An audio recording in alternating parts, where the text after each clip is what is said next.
આજરોજ તારીખ 14/12/2024 અને ભરૂચ સબજેલ મેદાન, ભરૂચ શહેરનું આ બતાવવા જો આ ભરૂચ સબજેલ છે અને આ ભરૂચનું રમતગમતનું મેદાન છે, જે બોડામાં રમતગમતનું મેદાન અનામત છે.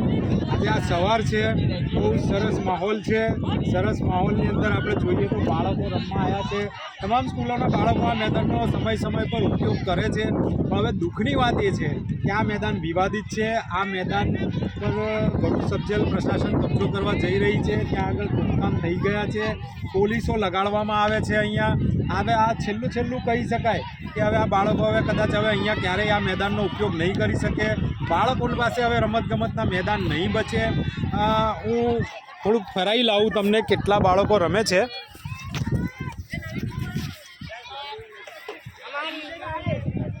પૂરા હવે આ મેદાન જે છે અધિકારીઓને હું મોકલવા માગું છું અમારો વિડીયો કે આ બાળકો જુઓ, આ દીકરીઓ જુઓ, આ દીકરીઓ ફટાફટ દીકરીઓ આ મેદાનનો ભરપેટ ઉપયોગ કરે છે, રમવા આવે છે, રમે છે.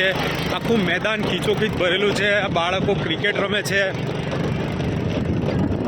આ શું છીનવીને શું કરવા માંગો છો? શું કરવા માંગો છો છીનવીને? આ જોવા બાળકો ક્રિકેટ રમે છે.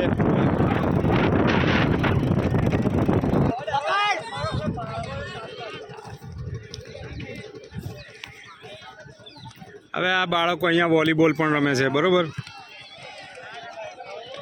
ચાલો, ત્યાં આગળ પણ ક્રિકેટ ચાલે છે.